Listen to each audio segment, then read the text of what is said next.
atau di sini? Di sini. Boleh. Mana aja.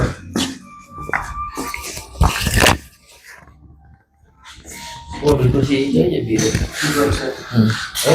Baik kan? Apa ini? Sini dong. Apa dulu? Apa dulu ya dah.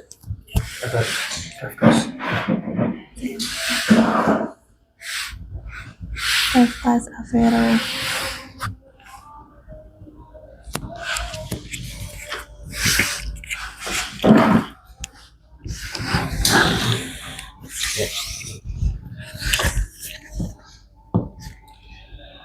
Baik, izin memulai nih dokter. Memulai mengenai revisi kasus mengenai stroke hemorrhagic. Kemudian pindah. Ada pasien bernama Ahmad Jazuli, umur 39 tahun, pekerjaan wira swasta. Keluhan utamanya kelemahan anggota gerak kanan. Nah, pasien merasakan keluhan itu sejak tadi pagi pukul jam 7, kemudian lokasinya anggota gerak sisi kanan, kualitasnya kelemahan anggota gerak kanan mengganggu aktivitas pekerjaan. Kuantitasnya perlu bantu orang lain. Untuk kronologinya, pasien datang dengan keluhan kelemahan anggota gerak kanan. Sebelumnya, pasien mengeluh pusing sejak pagi hari. Kemudian pasien datang ke IGD RST pada sore harinya. Pada pemeriksaan pasien tampak mengantuk dan kesan lemah anggota gerak kanan.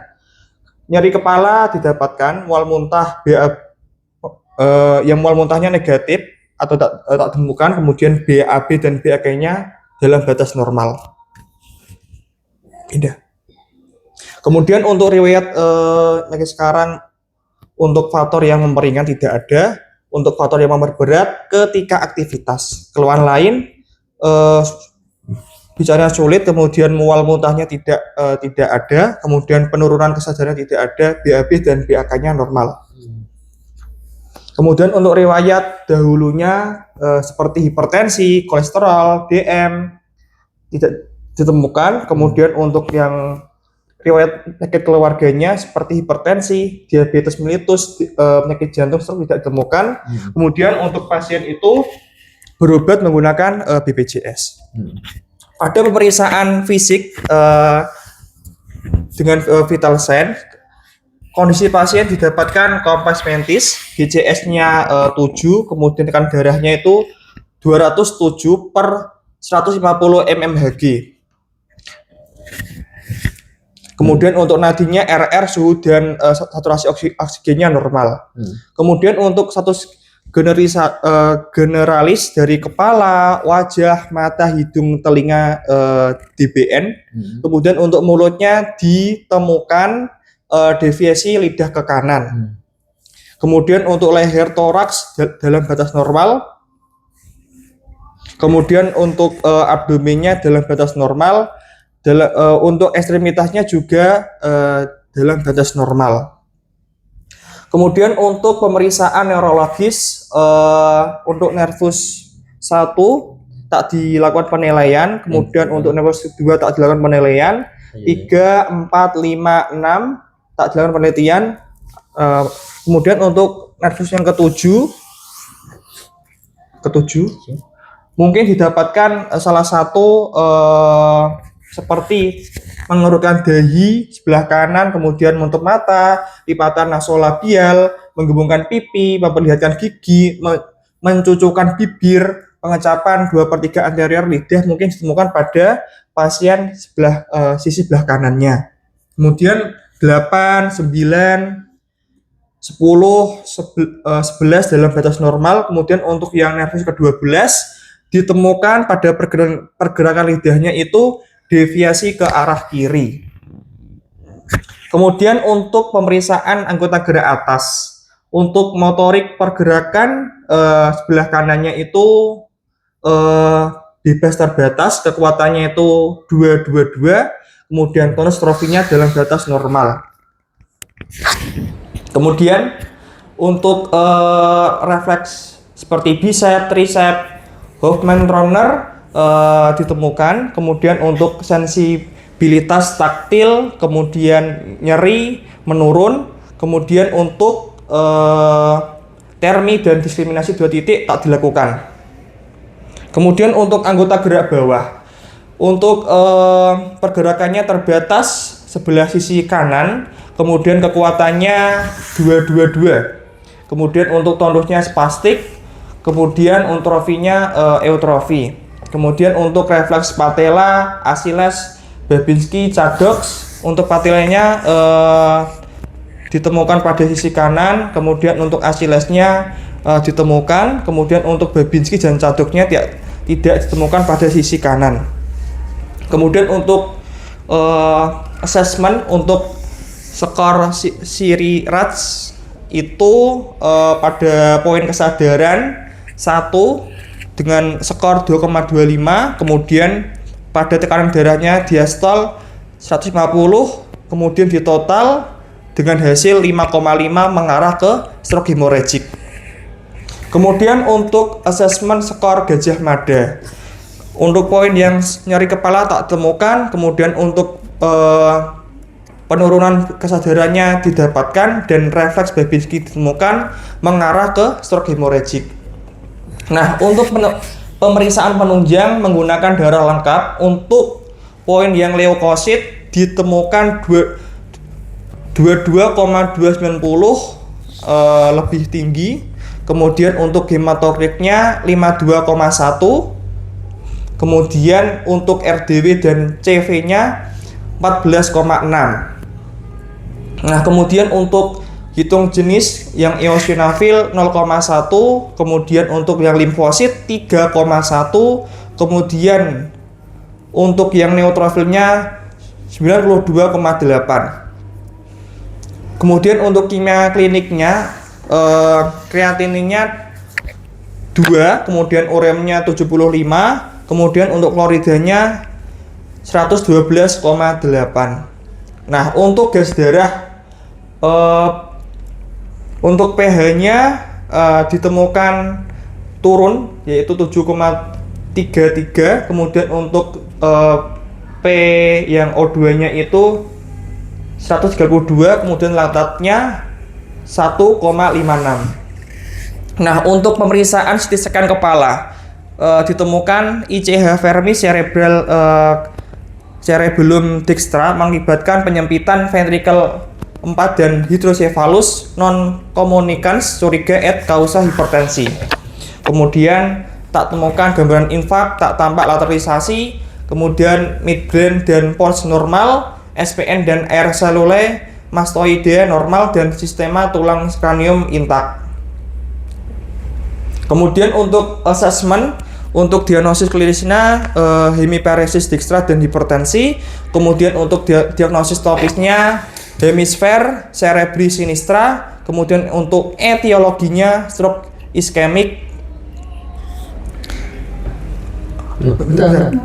Untuk yang diagnosis etiologinya stroke yang hemorrhagic, CVA, ICH dan IVH. Untuk iskemik. Salah dokter itu. Kemudian untuk terapinya untuk yang medikamentosanya menggunakan injeksi piracetam 3 gram. Kemudian dengan injeksi sitikolin 1 gram, kemudian injeksi mecobalamin 1 ampul, kemudian asetil salisil acid 160 mg, kemudian cilostazol 100 mg, dan kemudian vitamin B6 10 mg.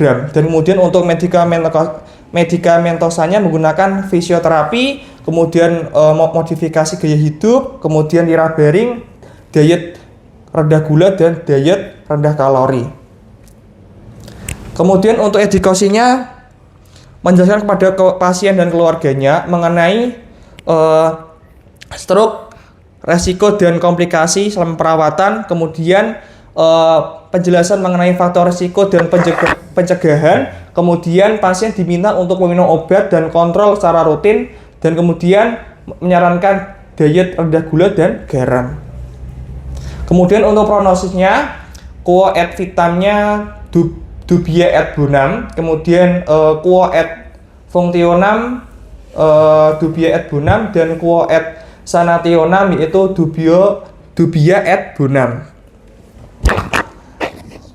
Kemudian lanjut dengan tinjauan pustaka, yaitu stroke, yaitu defisit neurologis baik vokal maupun global yang timbul mendadak. Kemudian tanda-tanda klinis yang berkembang cepat dari gangguan fungsi otak vokal atau global dengan gejala yang berlangsung selama 24 jam atau lebih dan dapat menyebabkan kematian tanpa ada penyebab lain selain vaskular.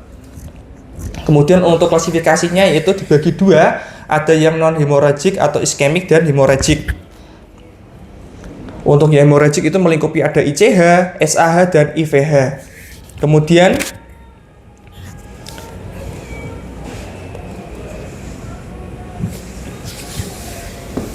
Kemudian untuk dari gejalanya, pembagian dari stroke yang stroke hemorrhagic dan stroke non hemorrhagic.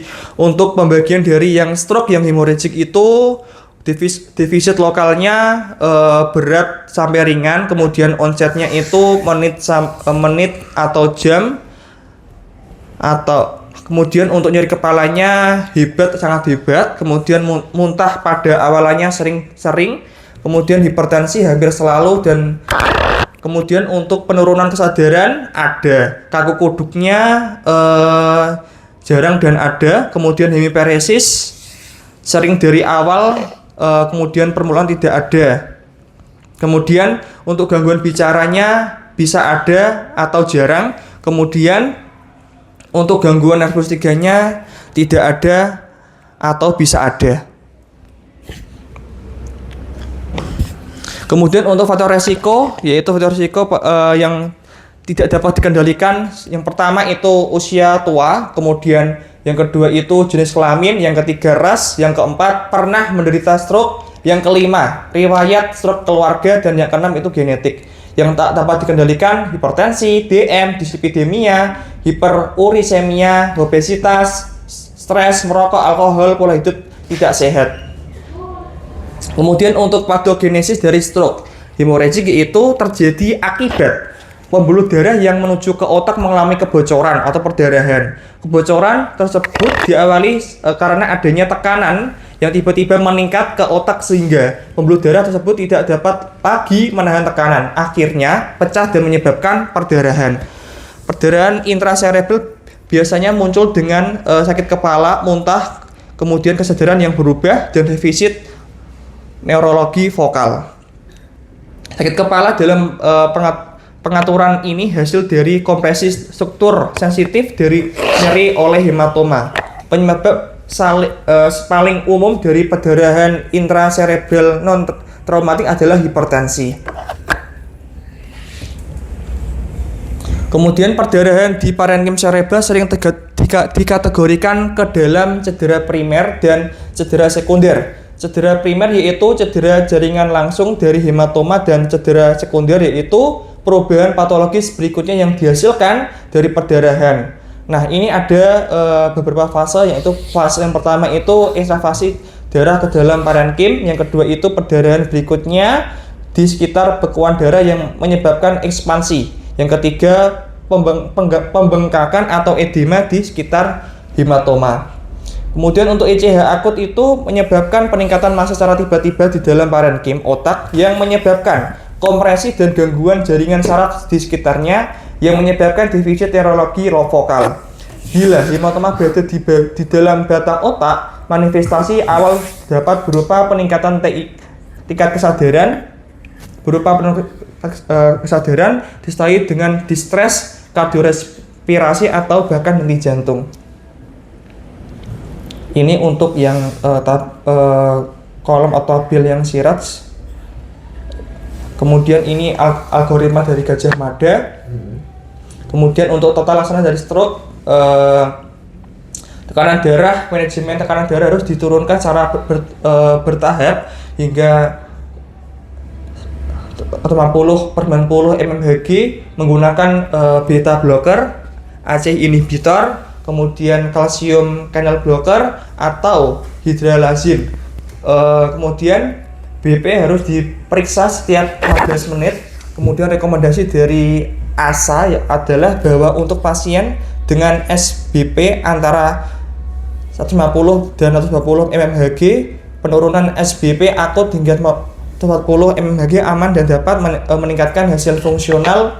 Untuk pasien dengan SBP lebih dari 220 mmHg, pengurangan BP secara agresif dengan infus intravenous terus-menerus diperlukan. Ini untuk tata laksana peningkatan kanan TIK. Kemudian ini terapi untuk anti epilepsi. Kemudian ini pembedahan atau craniotomy, dekompresi. Nah, ini untuk daftar pustakanya. Ya, makasih Vero. Langsung aja, mungkin saya nggak banyak pertanyaan. Coba kamu lihat di prognosanya coba itu. Dubia apa tuh? Dubia, Buya, A26 semuanya ya. Kenapa alasannya kok Dubia A26 gitu loh? Kok nggak Dubia malam? Oh, baik.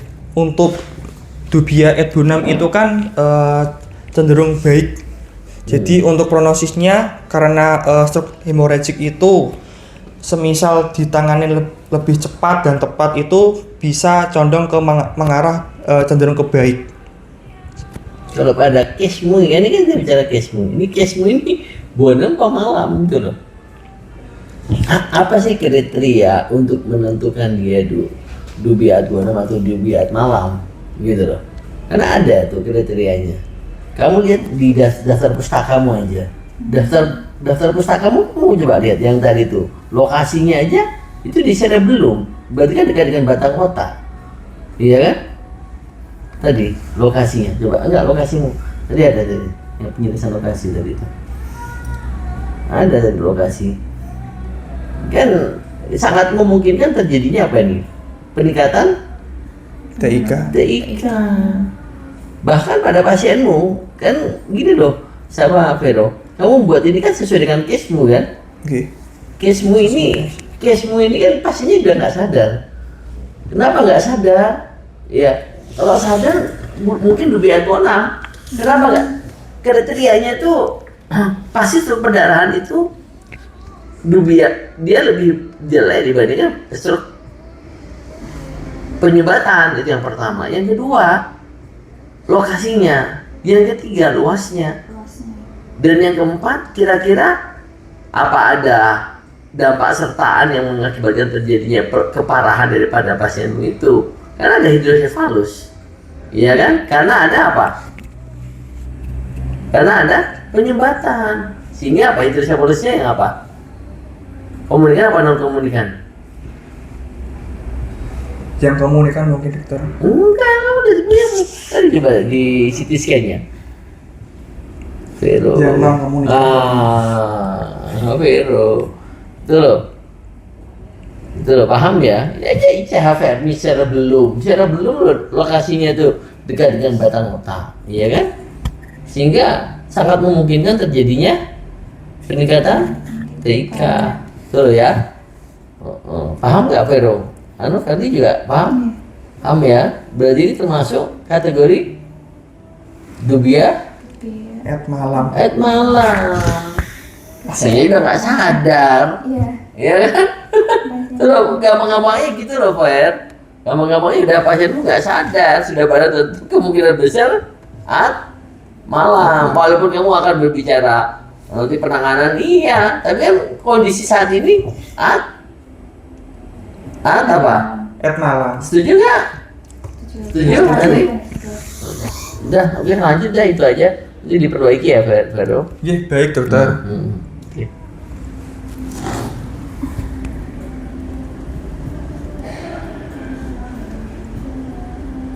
Nanti kirim ke saya ya.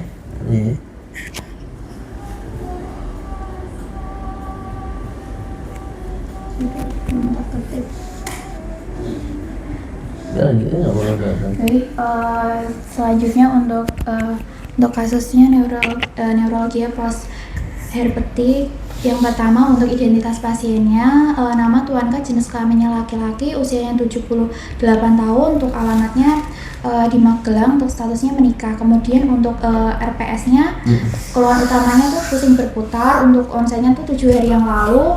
Untuk kronologi itu pasien datang dengan keluhan pusing berputar sejak 7 hari yang lalu. Nah, pusing dirasakan saat membuka mata, beraktivitas atau berjalan. Keluhannya membaik saat beristirahat. Nah, pasien tuh mengatakan terdapat koreng di sekitar mata. Awalnya tuh berisi plenting yang berisi cairan. Nah, kedua matanya tuh sulit untuk dibuka. Untuk memperingannya saat berbaring atau memejamkan mata. Kemudian untuk yang memperberat itu saat beraktivitas. Untuk keluhan lainnya ada mual, nafsu makannya berkurang. Terus kemudian pasiennya belum BAB selama 7 hari. Kemudian untuk riwayat penyakit dahulunya ada riwayat GERD juga. Terus untuk riwayat penyakit keluarganya tidak ada keluhan yang serupa. Kemudian untuk keadaan umumnya sedang, tekanan darahnya 146/93, tekanan darahnya tinggi. Kemudian untuk nadinya 3 kali per menit. Ini normal semua. Kemudian untuk matanya ini terdapat krusta dasar eritem pada area mata kanan. Yang lain normal. Kemudian pemeriksaan nervus cranialisnya tidak dilakukan. Kemudian untuk status neurologisnya ini semuanya normal. Untuk pemeriksaan penunjangnya yang tidak normal ada yang persennya ini 18,2, terus monositnya ini 6,9, ini meningkat. Eosinofilnya 4,9, kemudian basofilnya 0,3, kemudian neutrofilnya ini normal. Kemudian eosinofilnya ini 480, kemudian eritrositnya ini 7,57, kemudian MCV 58,2, kemudian MCH-nya 19,2. Terus kemudian untuk diagnosis klinisnya ini pusing berputar, mual, konstipasi. Kemudian untuk diagnosis topisnya ini di nervus trigeminusnya. Kemudian untuk etiologisnya neuralgia pasca herpetik. Kemudian ini untuk terapinya betahistin 6 mg 2 kali 1, carbamazepinnya 200 mg 3 kali 1, proneuronnya 2 kali 1, lansoprazol 30 mg 2 kali 1, simvastatinnya 20 mg 1 kali 1, kemudian sendohervisnya untuk salep pada matanya 5 kali 1. Kemudian untuk dari definisi NPH itu sendiri, neuralgia pasca herpes ini merupakan salah satu komplikasi tersering dan penting dari infeksi dari herpes zoster ini, terutama terjadi pada 20% pasien lanjut usia dalam 1 tahun. Nah, NPH ini didefinisikan sebagai nyeri neuropatik yang menetap selama 90-120 hari setelah fase akut herpes zoster. Kemudian herpes zoster ini adalah virus DNA yang untai ganda berdiam dalam ganglia saraf perifer dan sentral tertentu setelah episode cacar air sembuh. Nah, umumnya ini terdapat pada masa muda dengan sistem imun inang yang membasmi virus di sebagian besar lokasi dalam tubuh. Nah, bertambahnya usia ini dikombinasikan dengan penurunan imunokompetensi, biasanya disertai dengan stresor psikologik atau fisik, dan dapat mengakibatkan reaktivasi herpes zoster yang tidak aktif atau laten. Kemudian virus ini tuh bereplikasi dan bergerak ke bawah akson hingga mencapai kulit, di mana terjadinya tadi pasiennya ada eritem tadi, lepuh, kemudian peradangan lokal. Kemudian untuk patofisiologi dari NPH ini melibatkan abnormalitas pada sistem saraf perifer dan sistem saraf pusat selama episode herpes zoster akut. Yang sebelumnya dalam mengalami proses replikasi dan propagasi sepanjang saraf yang terinfeksi ini, sehingga nantinya akan memicu terjadinya respon inflamasi dari sistem imun tubuh yang kemudian akan dapat merusak sistem saraf perifer dan sentral. Nah, kerusakan pada sistem saraf tersebut ini kemudian akan memicu terjadinya berbagai perubahan molekuler pada sistem saraf dan menjadi dasar mekanisme terjadinya NPH ini. Untuk edukasinya yang terpenting itu adalah vaksinasi dan pengobatan dini herpes zoster tersebut. Kemudian menjelaskan kepada pasien tentang penyakit yang diderita, penyebabnya dan gejalanya itu bagaimana. Kemudian dukung pasien dengan memberi pemahaman bahwa perbaikan ini bisa terjadi secara bertahap. Sama. Ya oke, makasih ya. Verly pernah mempelajari bagaimana menegakkan diagnosa baik itu klinis, topis, dan etiologi. Coba buka punya coba. Untuk yang topisnya saya nggak yakin. Enggak, yang klinisnya aja. Yang klinisnya. Masalahnya kamu etiologimu itu apa? Neurologi pasti herpes itu.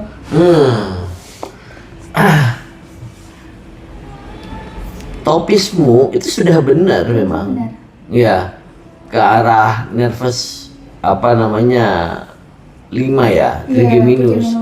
Coba, mohon maaf ini, saya tanya Vero aja, nyambung nggak diagnosa klinisnya pusing berputar, mual, konstipasi? Ayo, nyambung nggak? Enggak dok, harusnya tadi tambahin yang. Loh, ini sangat vital loh. Iya dok. Vital loh, bener nggak Vero? Iya. Saya bukan saya kan pembanding ya, Iya, maksudnya nggak jangan apa-apa. sampai saya subjektif. Iya. Ini ibarat kata Joko Sembung bawa golok ini. Iya, Saya tadi loh, kamu lihat anamnesamu aja, anamnesamu udah pusing berputar. Iya dok.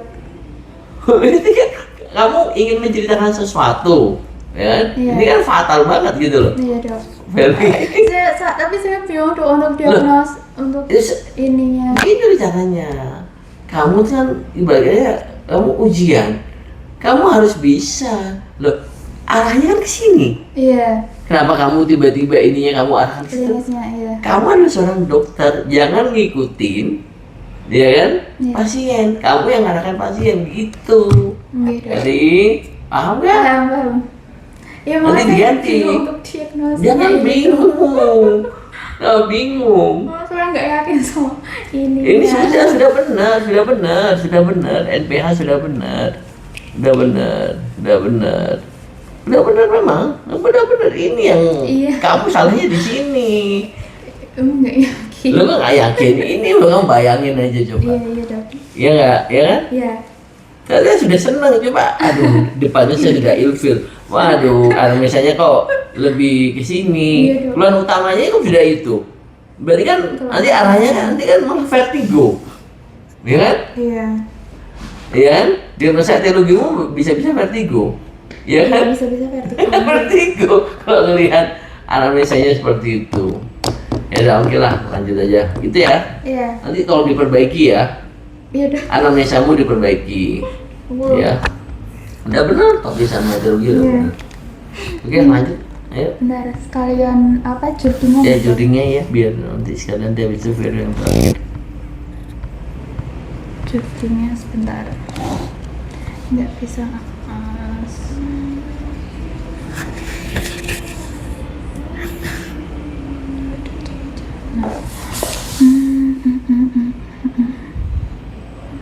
Ini apa ya?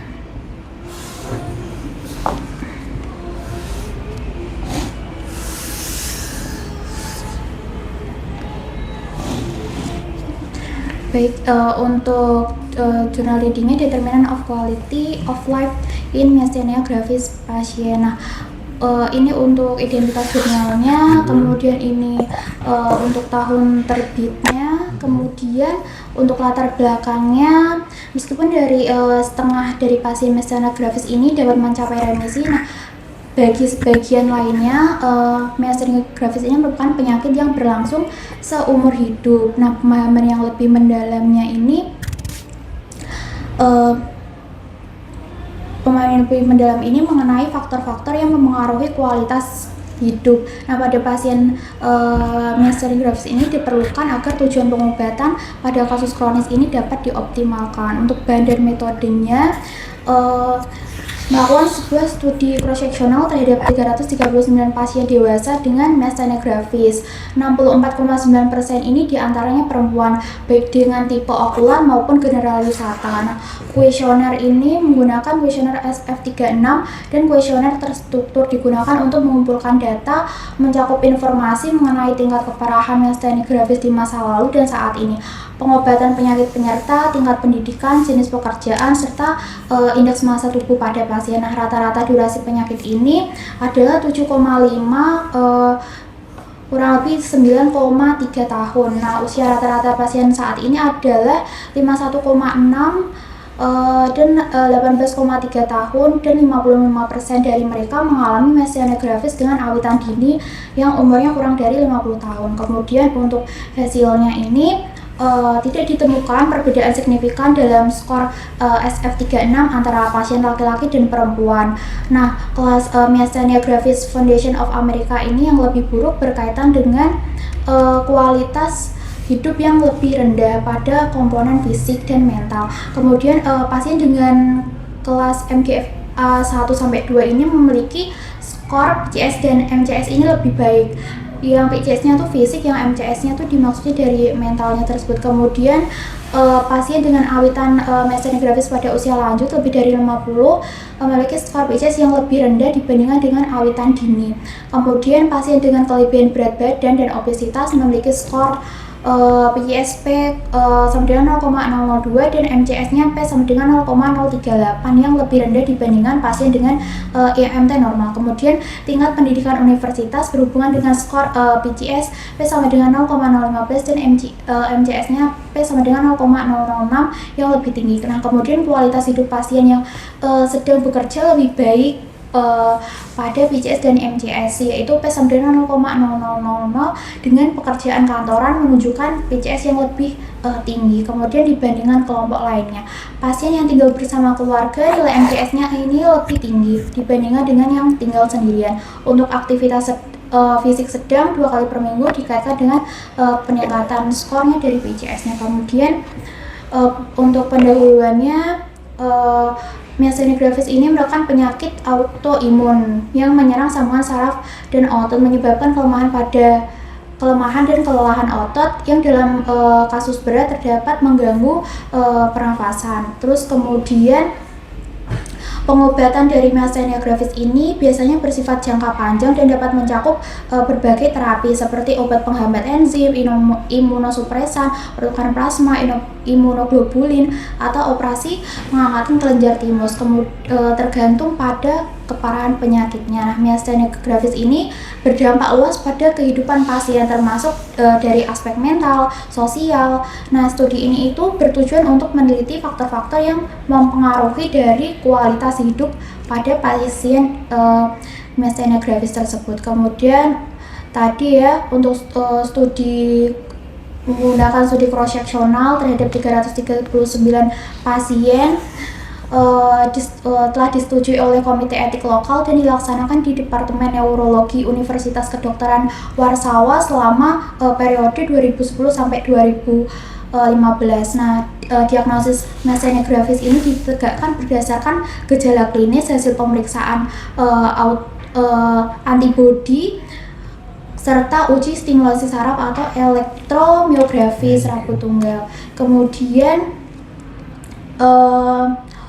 ini untuk penilaian kualitas hidup menggunakan kuesioner SF36 versi bahasa Polandia dari mengukur dari fungsi fisik, peran fisik, nyeri tubuh, kesehatan umum, vitalitas, fungsi sosial, peran emosional, kesehatan mental. Nah, kemudian ini untuk domain penilaiannya.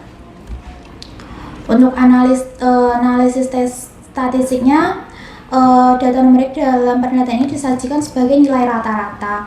Nah, data ini diuji menggunakan uji Kolmogorov-Smirnov atau Shapiro-Wilk tergantung pada ukuran kelompok. Nah, perbandingan antar dua kelompok ini dilakukan dengan uji test student atau Mann-Whitney. Sedangkan perbandingannya lebih dari dua kelompok menggunakan uji ANOVA atau uji lanjut. Kemudian untuk hubungan antara variabel ini dianalisis menggunakan korelasi Pearson atau Spearman. Kemudian ini untuk hasilnya, untuk diskusinya ini, penelitian ini menegaskan bahwa kualitas hidup pasien miastenia gravis ini dipengaruhi oleh beberapa faktor dari klinis, sosial, dan gaya hidup. Nah, gejala yang lebih berat memiliki kualitas hidup yang jauh lebih rendah baik secara fisik maupun mental. Meskipun miastenia gravis kolor ini cenderung lebih ringan, pasien dengan miastenia gravis generasi 1 ini menunjukkan kualitas hidup yang lebih buruk. Mereka yang mencapai remisi menunjukkan kualitas hidup yang terbaik, sedangkan perburukan gejala secara signifikan menurunkan kualitas hidup. Kemudian faktor sosial seperti status pekerjaan, tingkat pendidikan, dan dukungan keluarga ini juga memainkan peran besar. Pasien yang masih bekerja, terutama di bidang pekerjaan non-fisik, cenderung memiliki kualitas hidup yang lebih tinggi dibandingkan dengan mereka yang pensiun atau menerima tunjangan. Kemudian tingkat pendidikan yang lebih tinggi juga berhubungan erat dengan skor kualitas hidup. Dari aspek gaya hidup ini, BMI yang tinggi atau obesitas terbukti berkorelasi negatif dengan kualitas hidup, terutama pada pasien perempuan, disebabkan oleh kombinasi kurangnya aktivitas fisik dan penggunaan obat kortikosteroid jangka panjang. Kemudian untuk keterbatasan dalam penelitian yang saya baca ini, terdapat beberapa keterbatasan, termasuk penggunaan data yang dilaporkan sendiri oleh pasien dan tidak adanya alat ukur hasil yang langsung berasal dari persepsi pasien. Namun demikian, studi ini memberikan bukti kuat bahwa perencanaan pengobatan miastenia gravis ini tidak hanya perlu mempertimbangkan aspek klinis, tapi juga faktor dari sosial, gaya hidup, kesejahteraan secara menyeluruh untuk meningkatkan kualitas hidup pasien secara maksimal. Kesimpulannya, studi ini menegaskan bahwa tingkat keparahan gejala usia saat onset penyakit, indeks massa tubuh, jenis pekerjaan, tingkat pendidikan, dan aktivitas fisik ini merupakan faktor-faktor yang sangat berpengaruh terhadap kualitas hidup pasien miastenia gravis. Seperti itu. Di jurnal ini, Ferdi, kita ketahui kan miastenia gravis itu kan penyakit autoimun ya. Iya. Tadi ada beberapa faktor yang mempengaruhi dari tingkat keparahan dari miastenia gravis itu sendiri ya. Yeah. Pada jurnal ini untuk miastenia gravis ini sebenarnya outcome atau prognosisnya seperti apa sih? Outcome atau prognosisnya?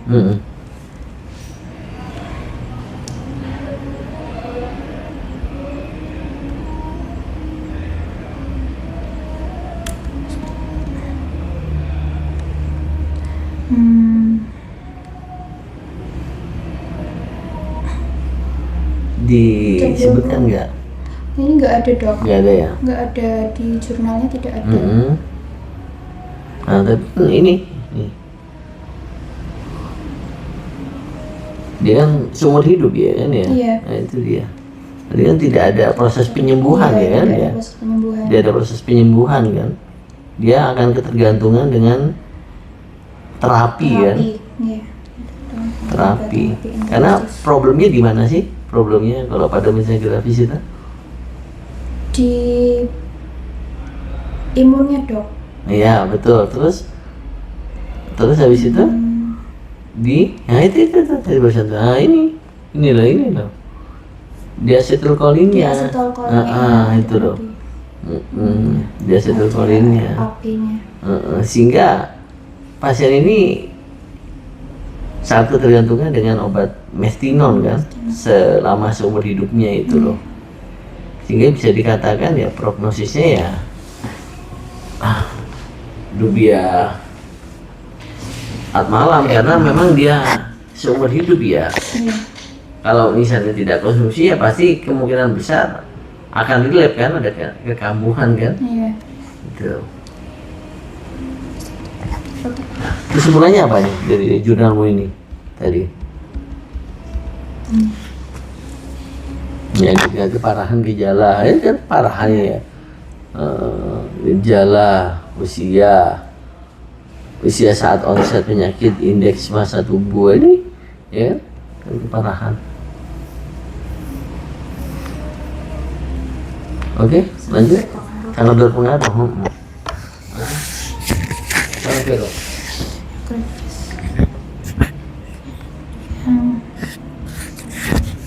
Ini B Bedanya sama GBS apa, Feli? Myasthenia gravis sama GBS, GBS. iya. Bent syndrome.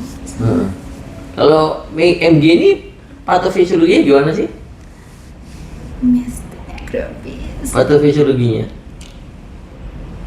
Jadi harus cari lah. Nanti ya cari ya. Iya, Dok. Itu karena sering keluar MG sama GBS, nanti kamu ujian-ujian pasti keluar itu. Cari ya besok ya, cari ya. Iya. MG sama GBS ya. Kamu sekalian patofisiologinya ya. Iya, Dok. Buatkan nanti kamu kirim ke saya juga ya. Iya. Bagus, nanti kamu juga belajar juga, Vero. Ya, Fer? Ya, baik, izin mulai dokter. Mengenai dual antiplatelet terapi using cilostazol with aspirin or clopidogrel. Tadi tuh saya lupa. Tadi casemu tadi kamu ngasih cilostazol. Iya kan? Iya nggak? Yang Iya, dikasih tadi iya, terapinya, iya, terapi. medikamentosanya. Padahal itu kontraindikasi. Loh iya, perdarahan kamu ngasih cilostazol. Ya tambah berdarah. Yuk kamu lihat lagi. Bener nggak, Ferry? Bener kan? Nanti kamu lihat dulu ya. Ada kan? Iya ada. Oke, makanya kamu ini sih gini aja cilostazol. Tadi perdarahan kamu sih kasih cilostazol. Tambah berdarah-darah. Berdarah, tambah besar lagi perdarahannya nanti. Ayo, Fer. Baik, untuk latar belakangnya, meskipun terapi DAPT atau antiplatelet ganda dengan aspirin dan clopidogrel mengurangi kambuhan stroke iskemik sementara secara signifikan meningkatkan peristiwa darah dibandingkan dengan monoterapi percobaan CSPS.com, yaitu cilostazol kombinasi studi pencegahan stroke menunjukkan bahwa DAPT atau antiplatelet ganda menggunakan cilostazol lebih efektif tanpa resiko perdarahan. Di percobaan CSPS, aspirin atau clopidogrel digunakan sebagai obat antiplatelet yang mendasarinya. Efektivitas dan keamanan masing-masing kombinasi diperiksa dan diklarifikasi. Nah, untuk metodenya dalam uji coba CSPS, yaitu studi multicenter label terbuka terkontrol dengan secara acak, pasien dengan risiko tinggi non kardioembolik stroke iskemik 8-10 180 hari setelah onset diobati dengan aspirin atau clopidogrel saja atas kebijaksanaan dokter yang bertanggung jawab direkrut. Pasien secara acak ditugaskan untuk menerima monoterapi atau DAPT menggunakan cilostazol dan diikuti untuk 0,5 hingga 3,5 tahun. Hasil efikasi utama adalah kekambuhan pertama stroke iskemik. Hasil keamanannya parah atau perdarahan yang mengancam jiwa. Analisis ini didasarkan pada agen antiplatelet yang mendasarinya. Nah, untuk hasil penelitian, sebanyak 763 pasien yang memakai aspirin dan 1.116 pasien yang memakai clopidogrel dilibatkan dalam analisis untuk mengobati. Meskipun kelompok clopidogrel memiliki lebih banyak faktor risiko dibandingkan kelompok aspirin, hasil efikasi dan keamanan primer tidak berbeda secara signifikan antara kedua kelompok. Pada kelompok aspirin, hasil efikasi dan keamanan primer tidak berbeda secara signifikan antara kelompok DAPT dan kelompok monoterapi aspirin. Pada kelompok clopidogrel, titik akhir primer terjadi pada tingkat 2,31 per 100 pasien tahun pada kelompok DAPT dan 5,19 per 100 pasien tahun pada kelompok clopidogrel monoterapi. Hasil keselamatan tidak berbeda secara signifikan antar kelompok. Nah, untuk kesimpulan, kombinasi cilostazol dan clopidogrel secara signifikan mengurangi kekambuhan stroke iskemik tanpa meningkatkan resiko perdarahan pada pasien non kardioembolik dan berisiko tinggi. Pendahuluan, terapi antiplatelet merupakan pengobatan dasar untuk mencegah terjadinya stroke sekunder pada pasien dengan stroke iskemik non kardioembolik. Kombinasi antara antiplatelet dengan mekanisme yang berbeda diharapkan dapat mencegah kejadian stroke iskemik berulang secara lebih efektif dibandingkan dengan monoterapi. Kombinasi aspirin dan clopidogrel telah terbukti menghambat fungsi platelet lebih baik daripada menggunakan obat secara terpisah. Beberapa uji klinis dan meta-analisis telah menunjukkan bahwa kombinasi aspirin dan clopidogrel memiliki keamanan dan efektivitas yang baik dalam pencegahan sekunder stroke. Penggunaan clostradiol sebagai tambahan dalam kombinasi antiplatelet belum banyak dilaporkan dalam literatur. Oleh karena itu, penelitian ini bertujuan untuk mengevaluasi efektivitas dan keamanan penggunaan kombinasi clostradiol dengan aspirin atau clopidogrel dalam mencegah terjadinya stroke iskemik berulang pada pasien dengan resiko tinggi. Penelitian sebelumnya telah menunjukkan manfaat penggunaan kombinasi clostradiol dengan clopidogrel dalam pencegahan sekunder stroke. Namun, belum ada penelitian yang secara khusus menganalisis efektivitas dan keamanan kombinasi clostradiol dengan aspirin atau clopidogrel pada pasien dengan stroke embolik yang berisiko tinggi. Oleh karena itu, penelitian ini dilakukan untuk mengisi celah pengetahuan ini dan memberikan bukti lebih lanjut mengenai penggunaan kombinasi clostradiol dalam mencegah sekunder stroke. Kemudian untuk desain dan desainnya, penelitian pada jurnal ini adalah studi multicenter acak terbuka dengan kelompok paralel. Penelitian ini dilakukan di Jepang dan melibatkan pasien dengan periwat stroke iskemik non kardiogenik. Pasien ini kemudian dibagi secara acak di dua kelompok, yaitu kelompok yang menerima clostradiol dengan aspirin dan kelompok yang menerima kombinasi clostradiol dengan clopidogrel untuk mencegah sekunder stroke. Kemudian analisis statistik dilakukan menggunakan metode Cox proportional hazard model dan dilakukan analisis sub kelompok berdasarkan faktor seperti usia, jenis kelamin, kemudian jenis stroke iskemik dan riwayat medis. Tingkat signifikan ditetapkan pada P kurang dari 0,05. Dan ini dilakukan dengan persetujuan komite etik di setiap situs yang berpartisipasi. Kemudian untuk kriteria inklusi, yaitu pasien berusia 20 hingga 85 tahun. Yang kedua, pasien telah mengalami stroke iskemik non kardiogenik. Yang ketiga, pasien memiliki resiko tinggi terjadinya kekabur stroke. Yang keempat, pasien memiliki salah satu atau lebih dari 3 kriteria. Yang pertama itu stenosis pada arteri intrakranial utama. Kemudian yang B yaitu stenosis pada arteri ekstrakranial, yaitu arteri karotis umum, arteri karotis interna, dan arteri vertebralis, arteri brachiosefalik atau arteri subclavia. Yang C yaitu memiliki 2 atau lebih faktor seperti usia, kemudian diabetes, hipertensi, dan penyakit ginjal. Kemudian untuk eklusi, yang pertama itu pasien dengan riwayat perdarahan intrakranial atau perdarahan gastrointestinal. Kemudian kedua, pasien dengan riwayat alergi atau intoleransi terhadap clostradiol, aspirin, dan clopidogrel. Yang ketiga, pasien dengan gangguan perdarahan yang signifikan. Yang keempat, pasien dengan penyakit hati dan yang signifikan. Yang kelima, pasien dengan gagal ginjal berat. Yang keenam, pasien dengan riwayat penyakit jantung koroner akut. Kemudian yang ketujuh yaitu pasien dengan riwayat kanker aktif. Kemudian untuk random kemudian pasien secara acak dengan rasio 1:1 menggunakan skema pengacaan blok untuk menerima monoterapi dengan aspirin dosis 81 atau 100 mg atau clopidogrel 50 atau 75 mg yang diberikan sekali sehari, atau terapi ganda menggunakan clostradiol 100 mg dua kali sehari, dosis yang dianjurkan untuk mencegah stroke di Jepang, yang dikombinasikan dengan aspirin atau clopidogrel diberikan secara sehari. sekali sehari.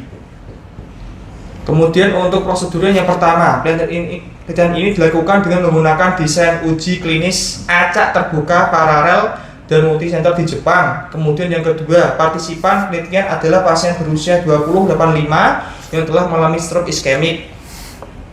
Kemudian yang ketiga, persetujuan etik dan mendapatkan persetujuan. Yang keempat, pasien kemudian secara acak ditugaskan untuk menerima kombinasi cilostazol dan aspirin atau kombinasi cilostazol dan clopidogrel. Kemudian yang kelima, pemberian monoterapi dengan aspirin atau clopidogrel yang diberikan sekali sehari atau terapi ganda menggunakan cilostazol 2 kali sehari yang dikombinasikan dengan aspirin atau clopidogrel diberikan sekali sehari. Yang keenam, kemudian menerima pengobatan yang ditugaskan dan dilakukan tindak lanjut selama periode waktu tertentu. Yang ketujuh, hasil penelitian dievaluasi berdasarkan kejadian. Yang kedelapan, hasil ini dianalisis untuk mengevaluasi efektivitas dan keamanan terapi kombinasi cilostazol dengan aspirin atau cilostazol dengan clopidogrel. Ini untuk pembagiannya.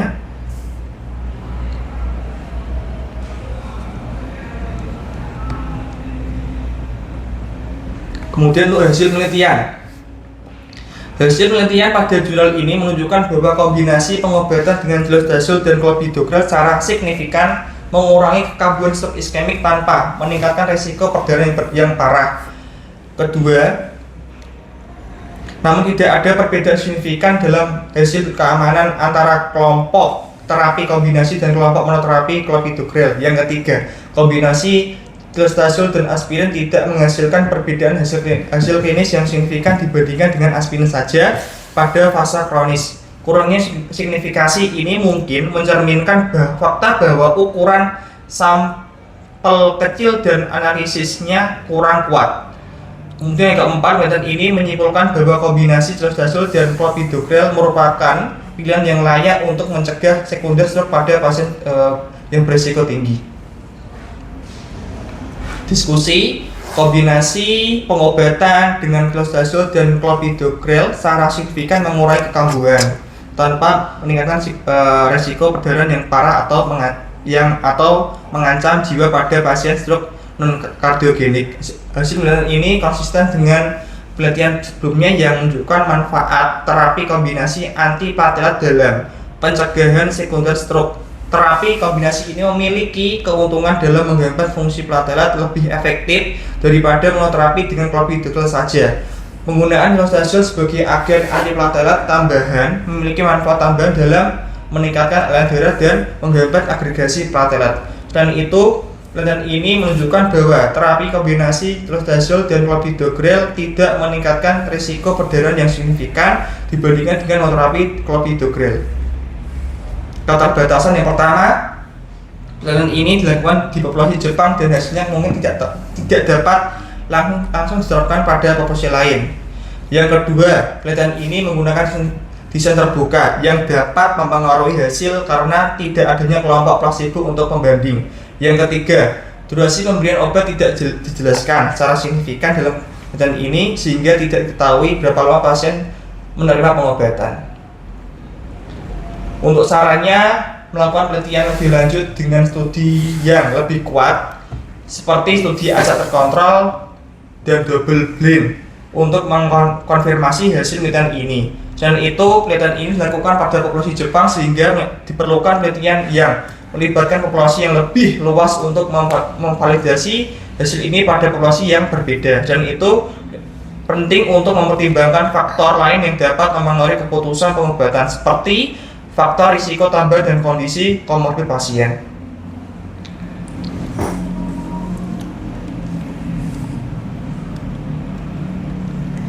Oke, sampun dokter. Ya, oke. Untuk Vero ya, kalau ini kan PowerPoint ya. Kenapa namanya PowerPoint? Nah, di situ poinnya tuh mengandung power, punya kekuatan. Kalau begini kan mohon maaf. Ngantuk. Bukan, ini kan tinggal copy paste aja. Iya. Paham maksud saya kan? Harusnya tuh pointer itu kamu tinggal simpulkan aja. Oh gitu, sama halnya kamu suruh saya baca punya kan gitu, paham nggak? Iya. Vero, setuju nggak Bang Ferry? Yang gini kan mohon maaf, bahasanya kamu tinggal terjemahkan, kamu tinggal comot aja pindah ke PowerPoint-mu. Sekarang pointernya mana coba lihat ini. Harusnya tuh kamu simpulin aja. Simpulin aja gitu loh Vero. Paham ya? Baik, Itu maksudnya kamu kan ke depan masih sering akan melakukan kegiatan-kegiatan ilmiah seperti ini. Mumpung kamu pertama, saya kasih kritisan seperti itu gitu loh. Sehingga nanti supervisor muka atau pengujimu tuh tidak membaca keseluruhan, pointer-pointernya aja. Oh, iya. Oke, kita masuk esensi dari jurnalmu. Jurnalmu ini kan ingin membandingkan kan antara mono terapi dan sama double ya, double. signifikansinya yang mana yang bagus, mono atau double?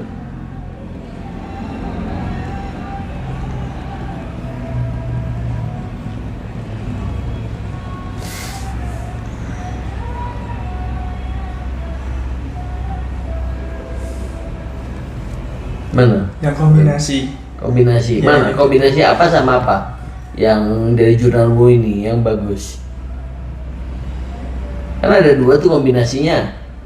Ada yang silostasol sama aspiret, sama silostasol sama clopidogrel. Yang mana yang bagus?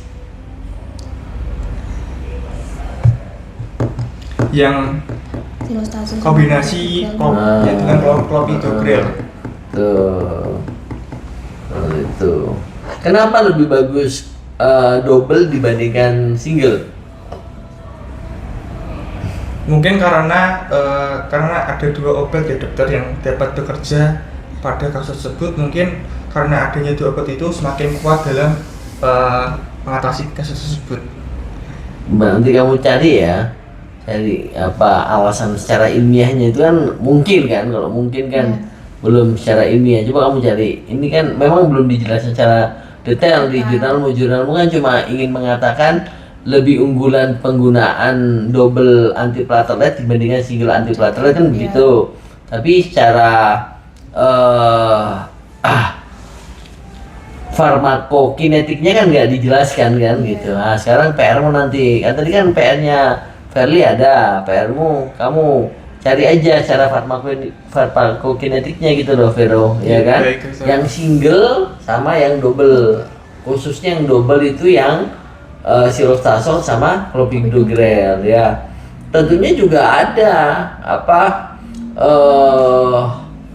set efeknya ya kan, dengan penggunaan double. Memang dia bagus untuk kasusmu ini sebenarnya untuk penanganan stroke infark atau untuk second, untuk preventifnya. Yang second. Yang preventifnya ya, yang preventifnya untuk menjaga agar tidak terjadi kekambuhan kembali ya. Oke, gitu aja ya Vero, mau Verly, terima kasih ya. Mudah-mudahan bermanfaat ya. Oke, terima kasih, kita akhiri. Ayo, kamu mau tutup Vero? Baik, kita akhiri dengan bacaan akhir majelis. Subhanallahumma wa bihamdika asyhadu an la ilaha illa anta astaghfiruka wa atubu ilaik. Mudah-mudahan berkah ya. Mudah-mudahan ya. Terima kasih dokter. Dokter.